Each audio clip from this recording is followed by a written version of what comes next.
Hello. Hi, Paul. How you doing? I'm good. Hi, everyone. Happy Friday. Um, Today at Redhead Whiskey, I have the pleasure of hosting Paul from the Taconic Distillery up in upstate New York. Um, so let's just start. I'm trying to do this on Instagram as well, but I see that it's not pulling through. So we're just going to let that one go. All right. Such is life.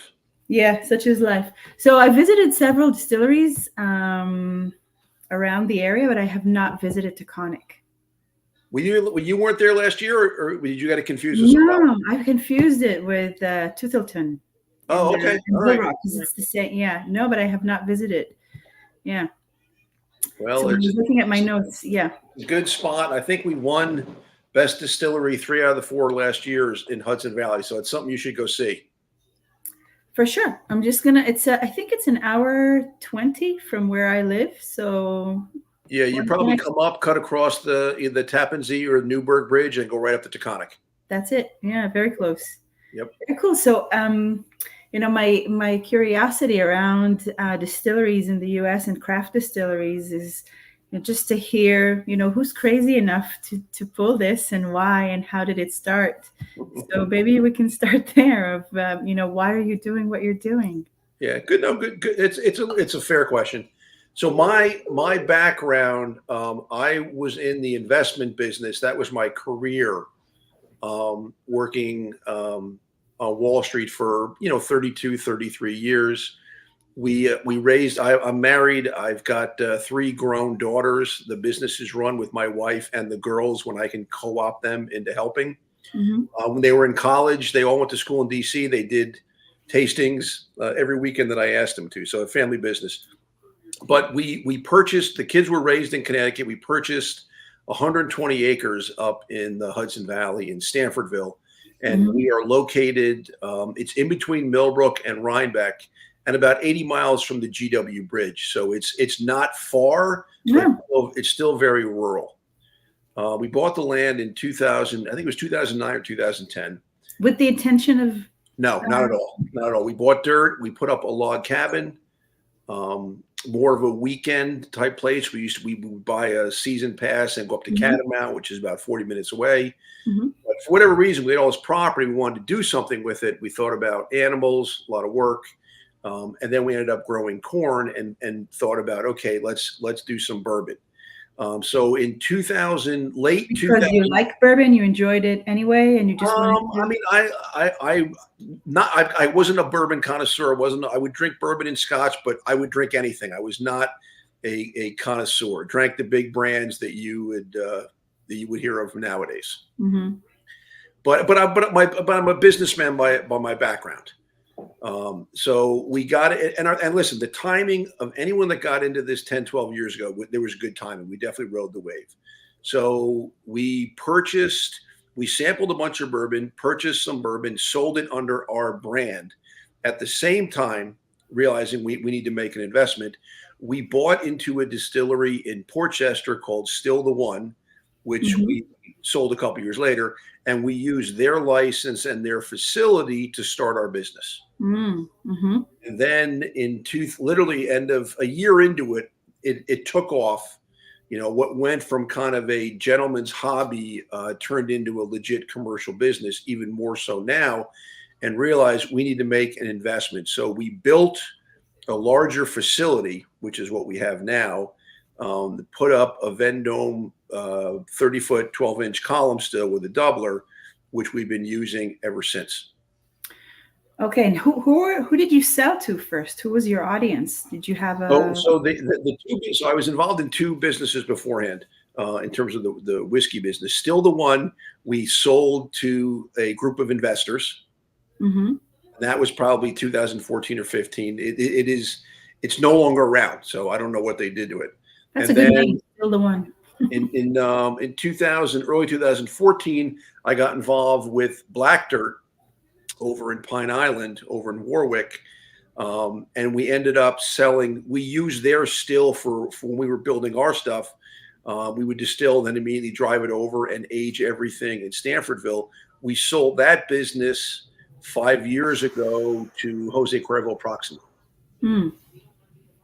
And now, I mean, Taconic was always my main thing, but it was good to have like-minded and partners in the business. So that has been my sole focus the last. I mean, this is our 10th year of business. Hmm. So it started out as kind of a hobby. Our timing was good.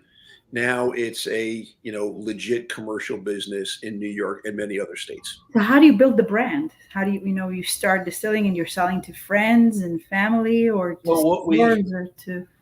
no, no, no. Well, the nice thing with the New York licenses, and this is one of the few states you can do it in, with your farm distillery license, you also have the ability to self-distribute, which is key for anyone that's doing it in New York. So what we did in the beginning was literally, take a map and take a protractor, okay, 1 mile, 2 mile, 3 mile, 5 mile, whatever, and go to your restaurants and bars and stores, and that's how we built the brand. We also put a billboard up on a highly traveled thing that got some business. Social media is a huge enabler nowadays in terms of getting out there and getting your brand across to people. So that was all helpful. It would have been much more difficult to do this 20 years ago. But literally, that's how we built the business. And then when we got a critical mass in New York, and we could no longer effectively fulfill the orders, that's when we got a distributor. We still have the ability to self-distribute and do it in a small amount, mainly with farm breweries and stuff that don't deal with the big distributors. But at some point, you need distribution to get the entire state.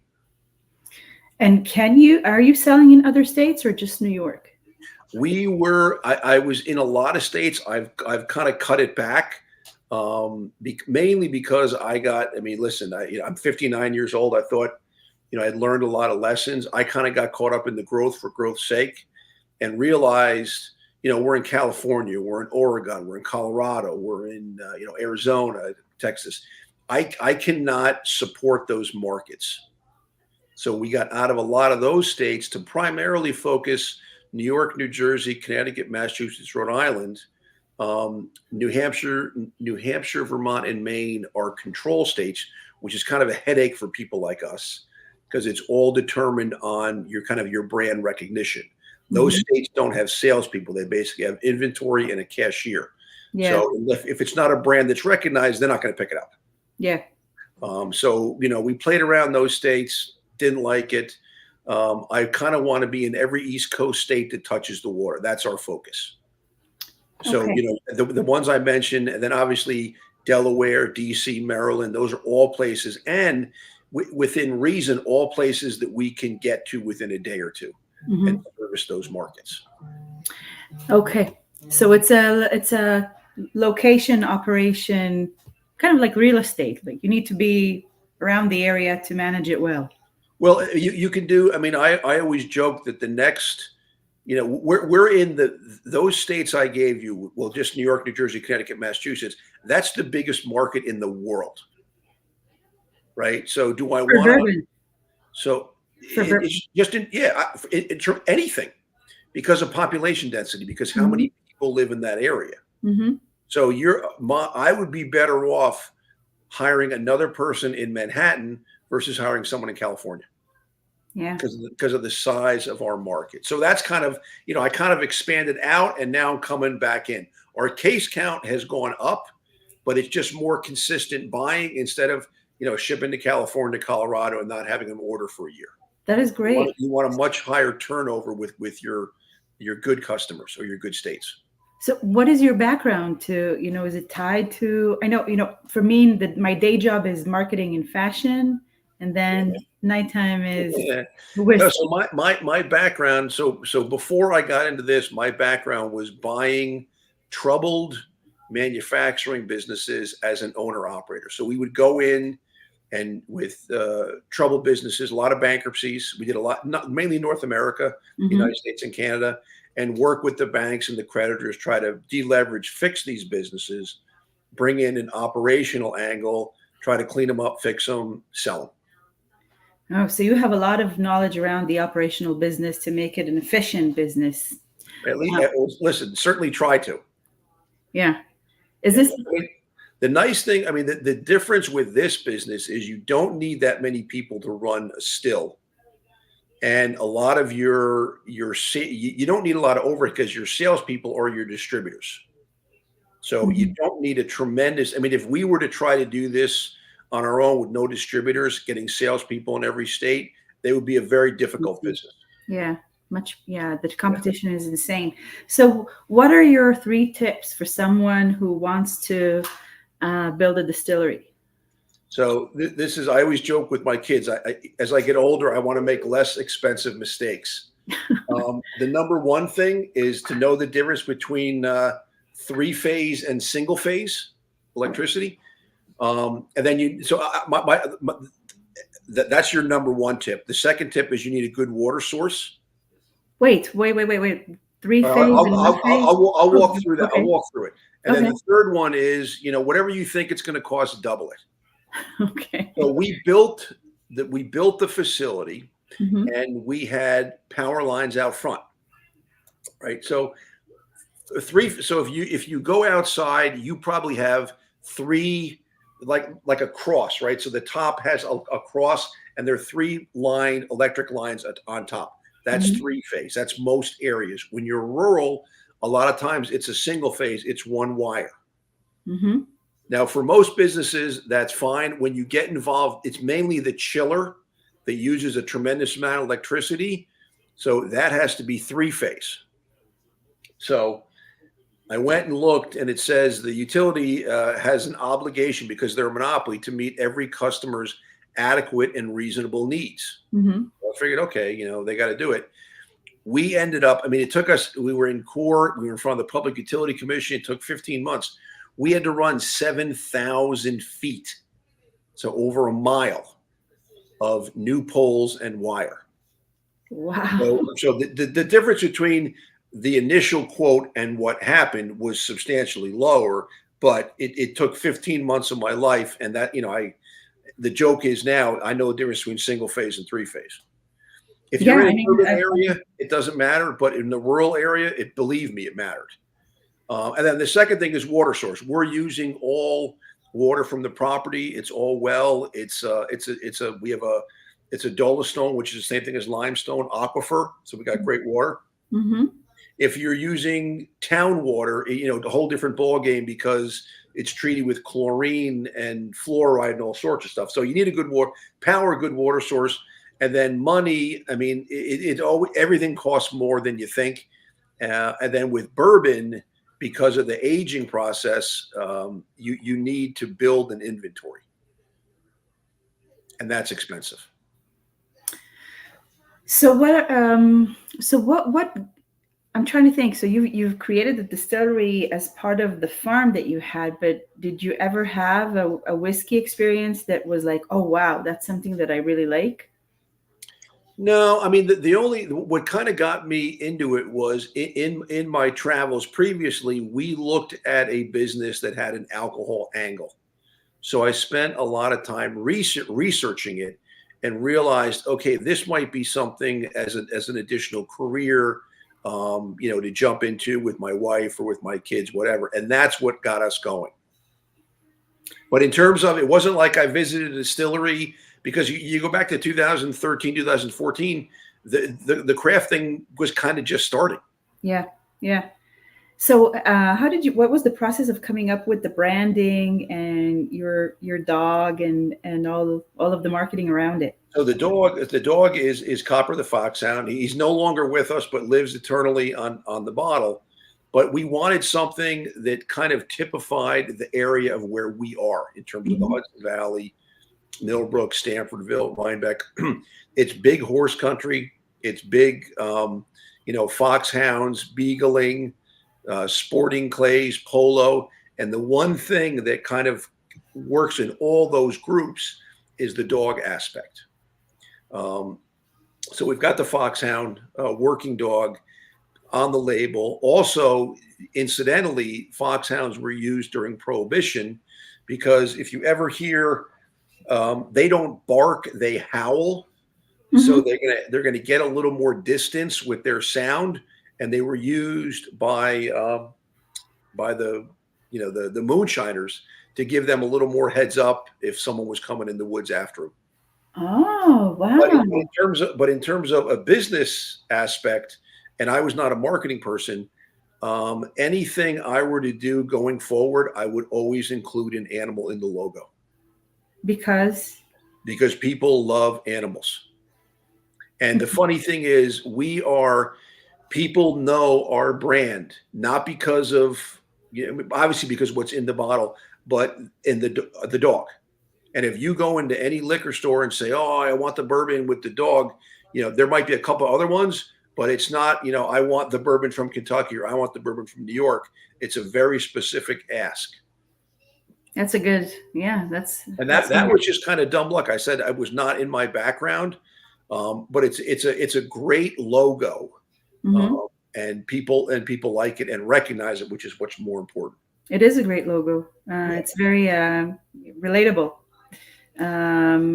So tell me a little bit about your product, your portfolio. I know that you do straight bourbons. I know about the maple cask.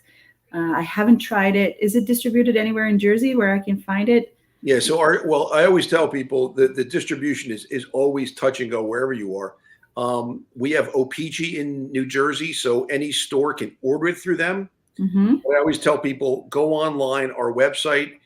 We have fulfillment everywhere, and all the products are there. Okay. But it is sold in New Jersey through OPG. Yeah. So the maple cask is in my list. I'm a sweet. We have 3 main SKUs. We've got a straight bourbon whiskey. We do, and all of our bourbons are 6+ years old right now. I'm actually putting the age statement back on the bottle, which I think will be helpful. We do that, and at 90 and a 115 proof. Okay. Cask strength. Cask strength, correct. We do the same thing with our straight rye whiskey. The rye is over 7 years old. Mm-hmm. 115 and 90. And then we do the double barrel maple bourbon at 90 and 115 as well. And that's where it's a New York joint venture. We do it with Catskill Mountain Sugar House over in Sullivan County. We take the bourbon out, put maple syrup in the barrels, Mm-hmm. let it sit for 4 months, pasteurize and bottle that as a bourbon barrel aged maple syrup. Safe for kids, pancakes, use it as cocktails, ice cream, whatever. But then we put the bourbon back in those glazed barrels, Mm-hmm. let it sit for 6 months, and that's the double barrel maple bourbon. Sweetness. So our bourbon is our #1 seller. Our #1 barrel pick by a huge margin is the maple, especially down south because they don't have the maple trees. But that's a big thing for us. And another business that we kind of fell into randomly is we have a massive business in selling the maple syrup, the bourbon barrel aged maple syrup.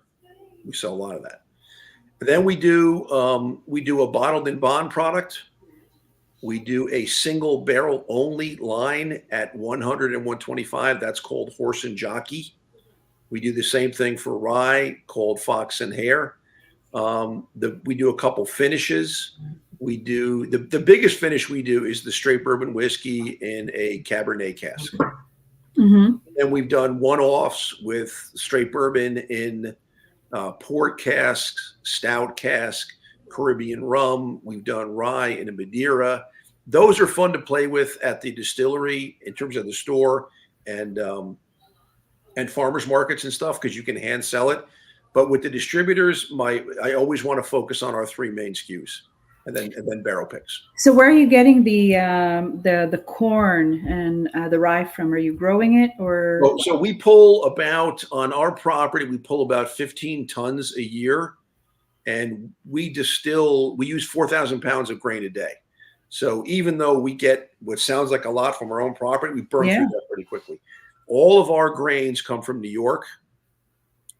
Everything, it comes from either Migliorelli Farms, which is close to us, or Northview Farms, which is even closer. Mm-hmm. So everything is local. And then, like I said, the maple syrup is from Sullivan County, other side of the Hudson River, but everything stays in New York State. And you're distilling and aging in your farm. Correct. And you have running one still. We've got one still. Yep. It's a 30-foot column, 12-inch diameter with a doubler.